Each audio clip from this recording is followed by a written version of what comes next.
የብዙ ሰው አይን እኮ ውሸታም ሆኗል። ካልነገርሽኝ እንዴት ላቅ እችላለሁ? ተመልከታቸው አይኖቼን፣ አፈቅርሃለሁ። ጥፍርሽን ነበር እማላገኘው ከሆነ ተወዋለሁ። ኦ በይቸው፣ የሥራ ሰዓት ደረሰ። ግን አንተ መተው አልችልም።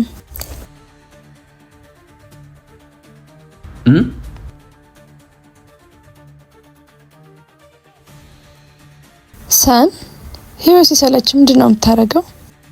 እኔ በጣም እየሰለቸኝ ነው። የራሴን ትርጉም እያጣሁበት ነው።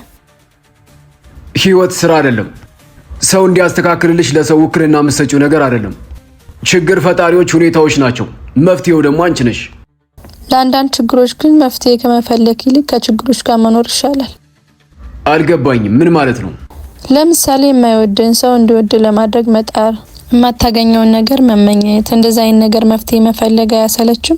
መፍትሄ የሌለው ችግር ተፈጥሮ አያውቅም። ፈጣሪም የማታገኘውን ነገር እንድትመኝ አያደርግም። ምናልባት ወይ አንቺ ቸኩለሽ ይሆናል ወይ ደግሞ ከልብሽ አይደለም የፈለግሽው። እሱ አባባል ነው ባክ። እንደዛ ቢሆንማ እኔም ችግሮች መፍትሄ አግኝተው የምፈልገውን ነገር አገኝ ነበር። ምናልባት ችግር የምትይው ነገር በረከትሽ ቢሆንስ? አንተ ብትሆን ግን ምን ታረግ ነበር? እማላገኘው ከሆነ ተወዋለሁ። ኦ በይቸው፣ የሥራ ሰዓት ደረሰ። ግን አንተ መተው አልችልም።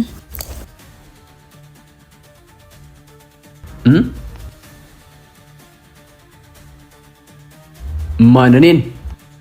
አዎ አንተን። እኔ ነበርኩ ችግርሽ? አዎ። ለምን? ስለማይገባ ነው። ድንጋይ ረስለው እንዴት አይኔን አይተህ ለአንተ ያለኝን ፍቅር መረዳት ያቅታል? የብዙ ሰው አይን እኮ ውሸታም ሆኗል። ካልነገርሽኝ እንዴት ላቅ እችላለሁ? ተመልከታቸው አይኖቼን፣ አፈቅርሃለሁ። ጥፍርሽን